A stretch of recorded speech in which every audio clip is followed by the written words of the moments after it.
this episode gave us a lot of references, connections, and callbacks. Plus, they have really decided to speed the plot up, as we lose 6 of our heroes due to the relic, as one of the missions was successful, while the other, failure.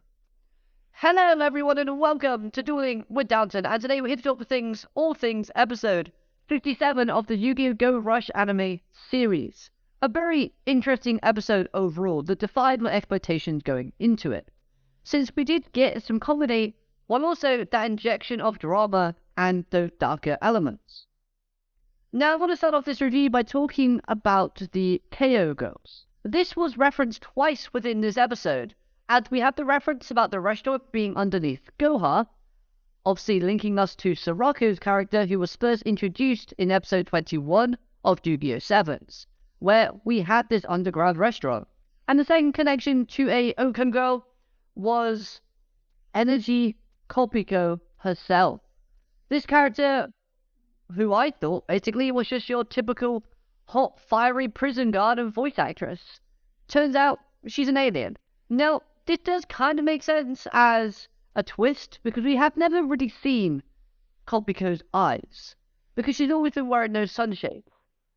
And we know that all aliens in this series have really cool looking designs for their eyes, and I guess she now has them behind those glasses. The character of Kopiko really was a great addition to this episode, and I'm glad she returned. The twist with her ability was interesting and offered up a sprinkle of comedy. Plus, I was not expecting to see a meeg-chan maximum. The idea of this being a real thing is just crazy in of itself. But then again, meeg-chan was also the first monster to gain a physical form thanks to the influence of Earthdama. And I do think that maybe with meeg-chan returning now, it could signify a deeper meaning. Like, we know Yugioh is coming back, so if Yugioh can re-harness Danamu's power, maybe one of our heroes turned into a card can still become a physical being through the influence of Earthdama. Next up, we need to talk about Kaizo. Rebooting to 7S05 is connecting us to episode 5 of the Yugioh 7's anime series. And this was the episode in where we got introduced into the newspaper club, and introduced to the fact that Kaizo thinks girls are cuter with glasses. I mean, he's not really wrong.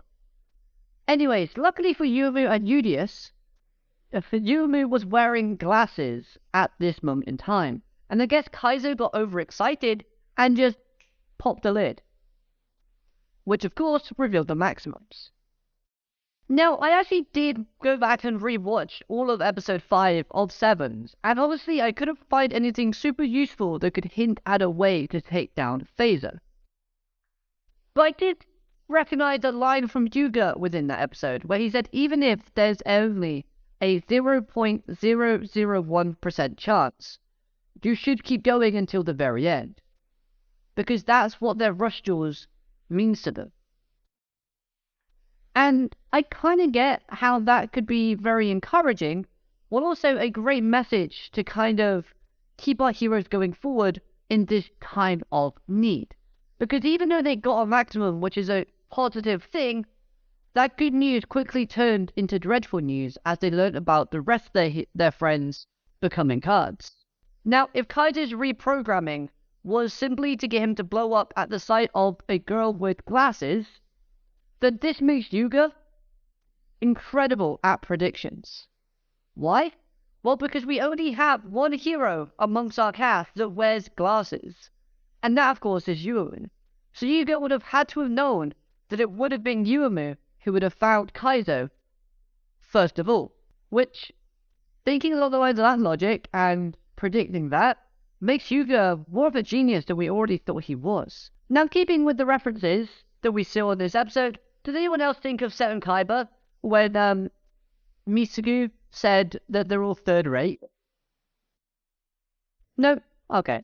Now then, reactions. Now, the one thing I was really looking forward to seeing was Yugioh and Yuumu's reactions to learning of Yuhi's fate from the last episode.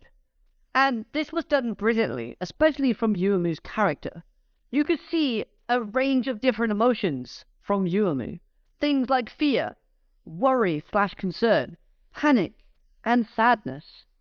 both when Ranran mentioned Yuhi's name, and then Yumi also displays the shock, plus all those other emotions, after actually hearing he turned into a card and lost to Trello. These emotions were all suitable for this situation, but it's going to be the next episode where we truly get to see the reactions unfold. Yugioh looks ready to attack, and with a maximum now in hand, is looking more positive for his sort of plan of attack to move forward.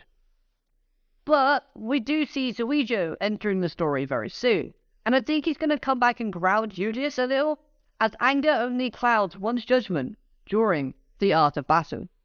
And I think that's going to be the message, that Yugioh is going to be kind of pouting to Yugioh before they actually go and face Phaser.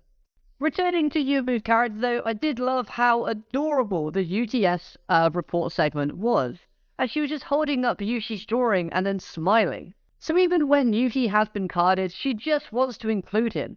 And with that, plus the reaction to the news that she got, it all the more proves just how much she cares deeply about Yuki. Another thing that Yumu did shining in this episode was a continuation of observation of Manabu's character.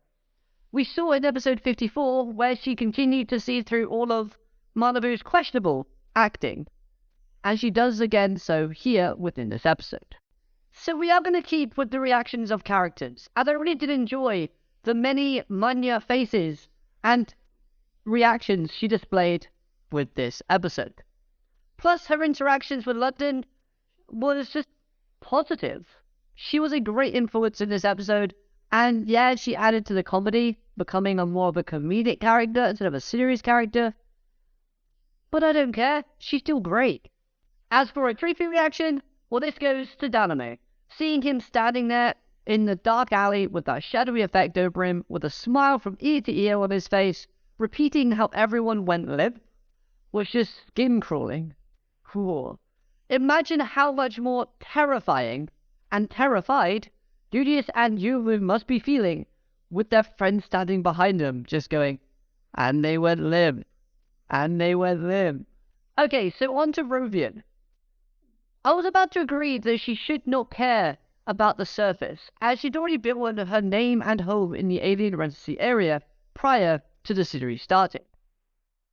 But then her getting Fisher Sky involved as a way of connecting herself into the story makes me like her character taking action, as it shows that she's not liking and she won't sit around and stand for all of her friends being carded and disappearing. She will try and take action and is willing to do so, and I find that commendable.